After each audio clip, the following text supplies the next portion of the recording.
So we'll just go ahead and step with this. So the first thing is to start with an inventory, right? So you have probably, if you're doing anything like this, a reporting migration or a SIS migration or ERPR migration, in your current system, you have some list of reports that you're going to need to recreate, right, or evaluate. So the first thing is you have that inventory of items. And so you want to take that, somehow extract that out of your current system. There's usually a way to do that. And you can use a spreadsheet to do this if you want. You have this whole list of things. You're going to go through and sort of cut it down, right? So decide like, oh, of this, 1,000 reports that we have, go through some process of ruling them out. And when you get what you think is the likely ones, it doesn't have to be entirely accurate. Now you have this list of reports that exists in your old system that you want to evaluate to recreate in the next system. All right. So in this you want to capture as part of this the reporting name, the purpose of it, and any sort of additional info to help you to prioritize. And the other thing you want to do is to prioritize those reports. And you want to cull them down for duplicates or unnecessary. So when you get a pretty good system, then you want to import that into the cookbook. And this screenshots are actually from when we did this 5 years ago, so they have the old logo and everything. But you set that up and do a CSV import into your process. It'll do that. It'll create all these things. It'll tell you if there's any errors or problems with it. But in general, it creates that report. It'll also, if you've got sort of data fields and things in there, you don't have to, but it can create this.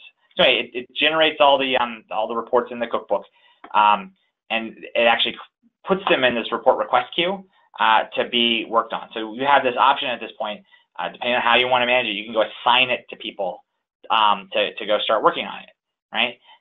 We'll talk about what that means, or you could let people just pick them off the list and things like that. But it actually loads them all in a queue. So this can be used not just to sort of put all this information in your cookbook, in your knowledge base, but also to manage the sort of process of going through them. You probably want to sort them by type or whatever. There's ways to do that, and there's filters on that report too that you can manage.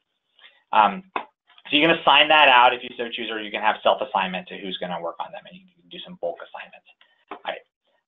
Now you get this process, and you get notified that you have, if you're, you might have a team of 5 people doing this. You get notified that you've got a set of reports you have to work on. You can go in there and start working on it. And the person, you can assign collaborators if you want to also sort of say like, here's some experts or whatever, but the data stewards can also be involved in this process. And so the first step, to whatever level of extent you want, we encourage people to document the existing report, right? And we're doing this to create a specification for the new report to be created. Right? So we're operating on the assumption that these reports are functionally accurate, right? Now they may not, like you may also use this process to identify some problems with the reports, but if we assume that this list of, maybe you called it down to 200 reports are what you want to recreate, then you could start with the existing report as the way to document. So you want to go fill in the information about the purpose and what pieces of data are on that. And when you add data definitions or items to the report, you're actually adding it to your dictionary, and then it's forcing you to come up with a definition for it at that time. You might not be the person to do it though as a report writer. If you just go create a definition for GPA, and because you have that on your report, but you don't actually know what that GPA is, you probably can glean the technical definition because you're looking at the current report from the legacy system. But that actually puts it into the data governance workflow, and so in this case, you're creating a specification for the new report, you're adding definitions, that adds a definition to the business glossary area. So if you have something like I'm in the specification area, sorry. In the definitions area, I have a definition for, let's say, academic credit, right? Or active academic program. Okay, that needed to be on the report. And you can search through these or whatever. But I'm building my report, and I need to pull active academic program. I'm going to take it. I'm going to put it in here. I'm going to come up with what I think my definition is, or maybe I'm lucky you already have a definition. Fill this in.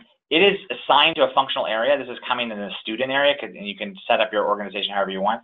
It's going to route this to the data steward to review, right?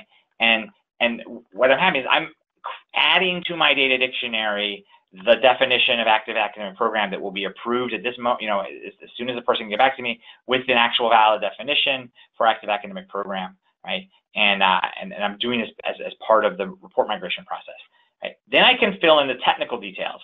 And the technical details it's where you can sort of either narratively or even in the spec-wise document what the, how you're pulling it from your current system. So if you recall, let me go ahead and edit this. The approved version, let's go to the pending version.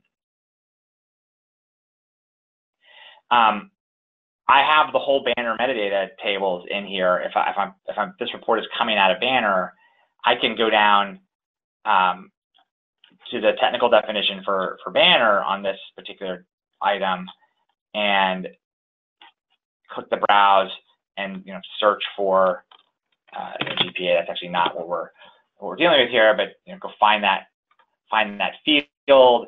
Let's say just and drop that into my technical definition. Right, so this is the narrative explanation about where this thing lives in your Banner system. Right, now you might be asking, like, why are we going this effort of documenting the old system? And you can make a judgment call on whether or not you think that's necessary, but it really helps to define what that old report looked like, and you don't have to go into great detail, but if you say sort of what this thing, how it works. Right now, let's say independently for me over there is Jim, and Jim's working on a set of reports. And he also has active academic program, right? If he goes and documents that in the cookbook, he'll see that it's already there. I've already done mine and it's approved and the definition's there, and he doesn't have to start that process again, right? He's good to go. Or he might see that his active academic program in that old report was actually different than mine, and then you've got an interesting problem, like there was issues with the old reports. So once you document that, now the next thing you can do is to go basically define the report in the new system and add the technical definition for where you want to get it out of. In this case, I might say, oh, I'm pulling it out of, Workday now, which doesn't make a lot of sense for this because my Workday HR. And I can browse that data system and pull that in and map that. And now I've documented this data field, how I want it out of the new system. I've created a report spec. And so here's a, let's pick an example of a report spec.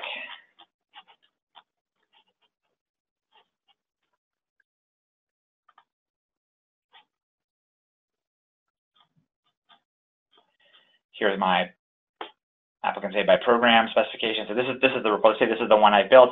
I've got the details on where it's coming out of Workday HR right now. Now that I've got this documented, each one has a unique ID to it. And let's say that I'm building my reports in Tableau now. And so this is this Tableau report for applicant say by program. We have a really simple widget that you can install with whatever logo you want there that calls our API script. With that, all you need to know is the ID of this thing, and then that calls our process and pulls up the information from that spec. Right, so you're using this to manage the creation of the new reports. You're getting collision of multiple people who are working on it. You're getting resolution on definition ideas, and you're documenting the technical details for these definitions, and you're also building the documentation that you can then embed in the report for when people go and turn on and implement your new HR system. Voila, when they look at this and say, well, this doesn't look right, they can click on it and go, oh, that's because they define it differently or whatever. So that really helps the process.